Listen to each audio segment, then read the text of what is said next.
मालिक, आज मेरे बेटे की तबीयत ज्यादा खराब है। कृपा कर मुझे 200 रुपए दे दीजिए। मैं आपके यहाँ पर काम करके आपके सारे पैसे चुका दूंगा। अरे नहीं हरिराम, मैं तुम्हें पहले पैसे नहीं दे सकता। यदि पहले पैसे चाहिए तो तुम्हें मेरे पास कुछ गिरवी रखना पड़ेगा। लेकिन मालिक, मेरे पास तो कुछ भी नहीं है जो मैं तुम्हारे पास कुछ गिरवी रखूं। नहीं हरिराम, तुम्हारे पास तुम्हारा खेत तो है। तुम उस खेत को मेरे पास गिरवी रख दो। जब तुम मेरे पैसे वापस कर दोगे तब मैं तुम्हारा खेत तुम्हें लौटा दूंगा। ठीक है मालिक, आप मेरे खेत को गिरवी रख लीजिए। कृपा कर मुझे पैसे जल्दी दे दीजिए। फिर वह सेठ हरिराम को पैसे दे देता है। पैसे लेकर हरिराम वहां से चला जाता है। सेठ धनपति राम बहुत ही कुटिल था, मानो उसका हृदय पत्थर के समान हो, जो लोगों की मजबूरियों का फायदा उठाता था। उसके पास काफी सारे लोग काम करते थे। उसी गांव में एक मोहन नाम का लड़का रहता था, जो बहुत ही मेहनती था। उसके पास एक छोटा सा खेत था।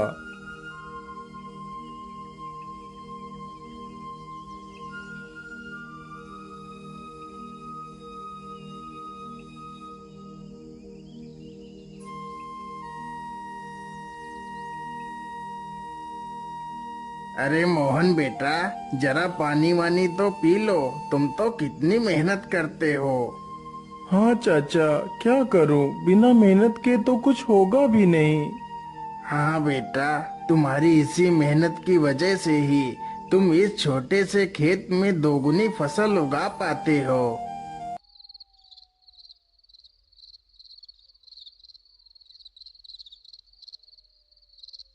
मोहन अपने बूढ़े माता पिता के साथ ही रहता था।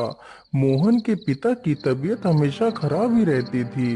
घर की सारी जिम्मेदारियां मोहन के कंधों पर ही थी। पिताजी, आज तो आपकी दवाई खत्म हो गई है। कोई बात नहीं बेटा, तुम कल मेरे लिए दवाई ले आना।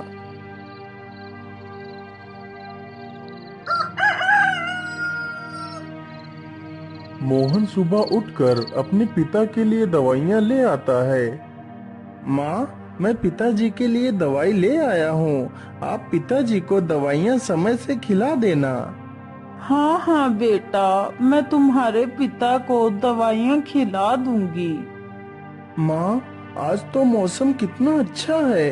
मैं आज ही खेत में बीज बो देता हूँ।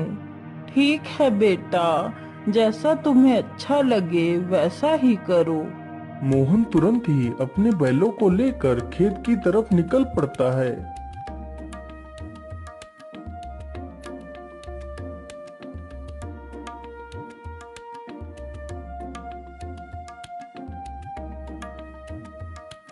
हर्र, चल चल चल चल चल। आज हमें इस खेत को जोतना है और इसमें बीज बोना है। मोहन कुछ ही देर में सारा खेत जोत देता है और बीज बो देता है।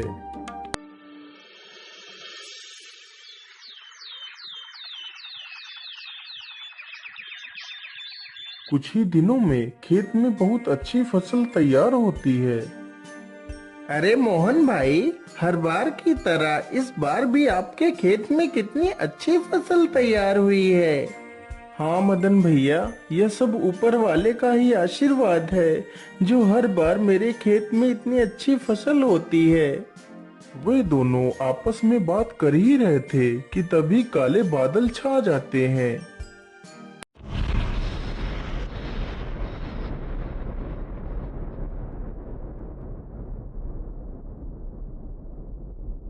अरे मोहन भाई, यह अचानक से काले बादल कहाँ से आ गए।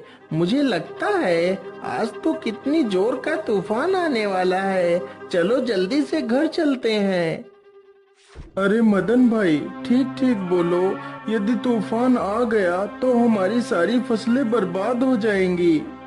वे दोनों इतनी बात कर ही रहे थे कि तभी जोर जोर से हवाएं चलने लगती हैं और हवाओं के साथ जोर की बारिश आ जाती है। अरे ये क्या हो गया। ये तो बहुत जोर की बारिश आ गई। अरे मोहन भाई, यहाँ से जल्दी चलो, नहीं तो हम लोग भीग जाएंगे। दोनों जल्दी से एक बड़े से पेड़ के नीचे जाकर खड़े हो जाते हैं। मदन भाई, यदि ऐसे ही बारिश होती रही तो हमारी सारी फसलें बर्बाद हो जाएंगी। कुछ ही देर में बारिश के साथ साथ ओले भी गिरने लगते हैं। देखते ही देखते कुछ देर में ही सारी फसलें बर्बाद हो जाती हैं। हाय हाय, ये क्या हो गया? हे ऊपर वाले, ये तूने क्या कर दिया? अब तो सारी फसलें बर्बाद हो चुकी हैं। अब मैं क्या खाऊंगा और अपने बूढ़े माता पिता को क्या खिलाऊंगा?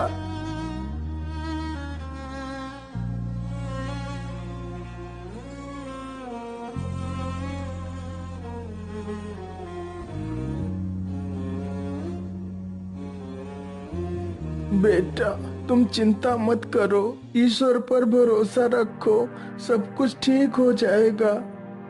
नहीं पिताजी, अब कुछ भी ठीक नहीं होगा। हमारी सारी फसलें तो नष्ट हो चुकी हैं। अब हम क्या करेंगे पिताजी? बेटा, तुम चिंता मत करो। तुम कल ही सेठ धनपति राम के घर चले जाना, वह तुम्हें काम पर जरूर रख लेंगे।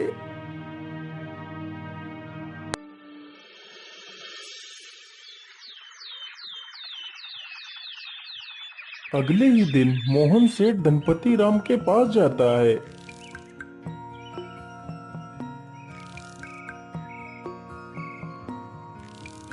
सेठ जी, मैं बहुत परेशानी में हूँ, कृपा कर मुझे किसी काम पर रख लीजिए। मोहन सेठ को अपनी सारी कहानी सुनाता है। सेठ जानता था कि मोहन बहुत मेहनती इंसान है। वह कम खेत में ही दोगुनी फसल उगा लेता है। यदि वह मोहन को काम पर रख लेगा तो उसे दोगुना फायदा होगा। लेकिन सेठ उसकी मजबूरी का फायदा उठाना चाहता था। हाँ हाँ मोहन, मैं तुम्हें काम पर तो रख लेता, लेकिन मेरे पास अभी तुम्हारे लिए कोई काम नहीं है। तुम अभी अपने घर वापस लौट जाओ। जब मेरे पास काम होगा तो मैं तुम्हें बुला लूंगा। नहीं नहीं सेठ जी, आप तो मेरी मजबूरी जानते हैं। यदि मुझे काम नहीं मिला तो मेरे माता पिता भूखों मर जाएंगे। मुझ पर तरस खाइए सेठ जी, मुझे काम पर रख लीजिए। अरे वाह वाह, जैसा मैंने सोचा था बिल्कुल वैसा ही हो रहा है। यही अच्छा मौका है इससे कम पैसे में ज्यादा काम करवाने का। अच्छा अच्छा, ठीक है, मैं तुम्हें काम पर तो रख सकता हूँ, लेकिन मैं वैसे तो सारे मजदूरों को 300 रुपए देता हूँ, लेकिन मैं तुम्हें सिर्फ 200 रुपए दूंगा। यदि मंजूर है तो बोलो। हे भगवान, क्या करूं? यहाँ पर काम करने के अलावा तो मेरे पास दूसरा कोई रास्ता भी नहीं है। ठीक है सेठ जी, मैं 200 रुपए में ही काम कर लूंगा। मोहन अगले दिन से ही सेठ के घर काम करने लगता है। इसी प्रकार मोहन को काम करते करते पूरा 2 महीना गुजर जाता है। मोहन ने सेठ के खेत में दोगुनी फसल उगा दी। यह देखकर सेठ बहुत खुश हो जाता है। अरे वाह, मोहन ने तो इस बार कितनी अच्छी फसल उगाई है। वैसे अब तो मोहन का कोई काम भी नहीं है। मैं ऐसा करता हूँ, इसे आज की मजदूरी देकर काम से निकाल देता हूँ और इसकी 2 महीने की मजदूरी भी नहीं दूंगा। अरे मोहन, ये लो तुम्हारी आज की मजदूरी। अब तुम्हें कल से काम पर आने की कोई आवश्यकता नहीं है। लेकिन सेठ जी, आप अचानक से मुझे काम से क्यों निकाल रहे हैं? क्या मुझसे कोई गलती हो गई मालिक? नहीं मोहन, तुमसे कोई गलती नहीं हुई है। अभी मेरे पास तुम्हारे लिए कोई काम नहीं है। जब मेरे पास काम होगा तो मैं तुम्हें जरूर बुला लूंगा। लेकिन मालिक, यदि आप मुझे काम से निकाल देंगे तो मैं भूखों मर जाऊंगा। मैं अपने पिता के लिए दवाइयाँ कहाँ से लाऊंगा? मुझ पर दया कीजिए सेठ जी। सेठ मोहन की एक बात भी नहीं सुनता और उसे काम से निकाल देता है।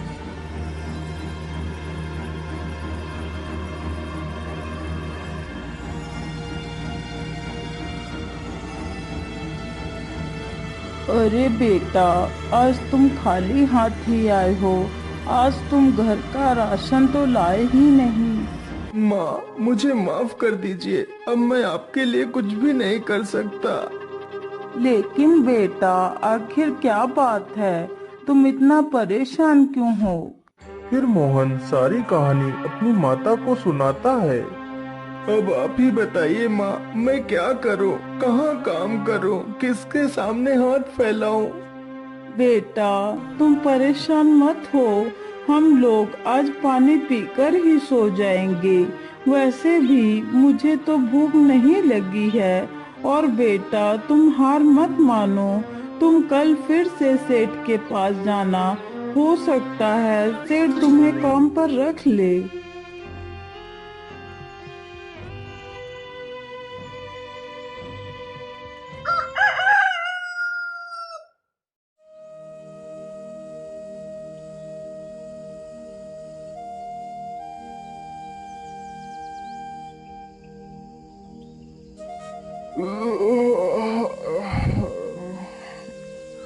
अरे सेठानी जी, आप मेरे लिए नाश्ता तैयार रखना, मैं जरा खेतों की तरफ से घूम कर आता हूँ।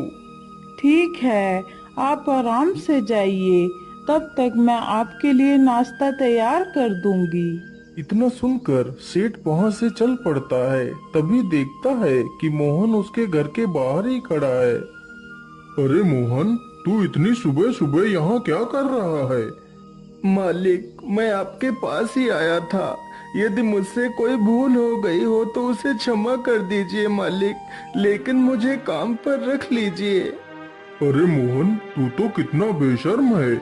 मैंने तुझे कितनी बार मना किया है कि मेरे पास कोई काम नहीं है, फिर भी तू मेरे पास चला आता है। क्या तेरे अंदर कोई शर्म लिहाज नहीं है? मालिक, मुझे शर्म तो आती है, लेकिन जब मैं अपने बूढ़े माता पिता को पानी पीकर सोता हुआ देखता हूँ तो मुझे यह अपमान कुछ भी नहीं लगता। लेकिन मैं तुझे कोई काम नहीं दे सकता, चल भाग यहाँ से। इसी प्रकार कई दिन गुजर जाते हैं। सेठ मोहन को भला बुरा कहकर भगा देता है, लेकिन सुबह होते ही मोहन फिर से काम मांगने के लिए सेठ के घर पहुंच जाता है। लेकिन मैं तुझे कोई काम नहीं दे सकता, चल भाग यहाँ से।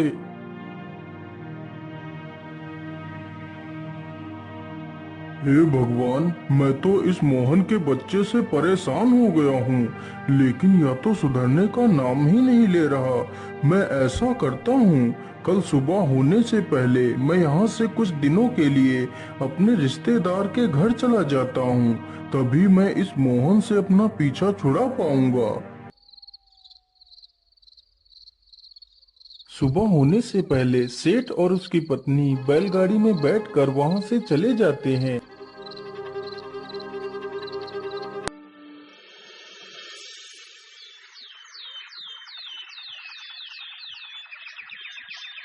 उधर मोहन रोज की तरह फिर से सेठ के घर आता है तो देखता है, अरे ये क्या, आज तो सेठ के घर ताला लगा हुआ है। इसका मतलब सेठ जी कहीं बाहर गए हैं। मैं ऐसा करता हूँ, यहीं पेड़ के नीचे बैठकर सेठ जी का इंतजार करता हूँ। इतना सोचकर मोहन पेड़ के नीचे बैठ जाता है और सो जाता है। तभी कुछ चोर सेठ के घर के पास आते हैं।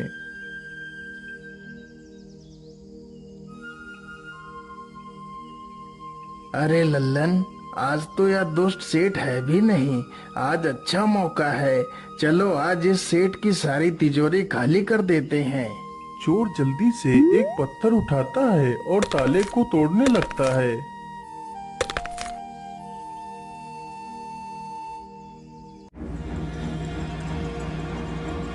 अरे ये शोर कैसा, ये कौन है? मुझे लगता है ये तो कोई चोर हैं। अरे रुक जाओ, तुम लोग ये क्या कर रहे हो? तुम सेठ के घर का ताला क्यों तोड़ रहे हो? अरे बेवकूफ, तुझे दिखाई नहीं देता?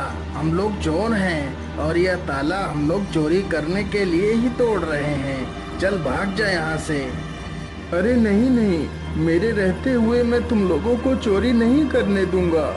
अच्छा, तो तू हमें चोरी करने से रोकेगा? रुक, हम तुझे अभी मजा चखाते हैं। इतना कहकर सारे चोर बेचारे मोहन पर टूट पड़ते हैं। चोर चोर, कोई मुझे बचाओ, नहीं तो मुझे यह चोर मार डालेंगे। मोहन की ये आवाज सुनकर गांव के कई लोग वहां पर आ जाते हैं।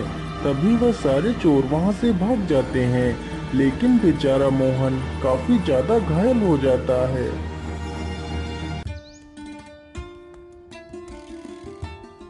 अरे सेठानी जी, अब तो हमें यहाँ पर कई दिन गुजर चुके हैं। चलो अब हमें घर वापस चलना चाहिए। इतना सोचकर सेठ और सेठानी दोनों अपने घर के लिए निकल पड़ते हैं।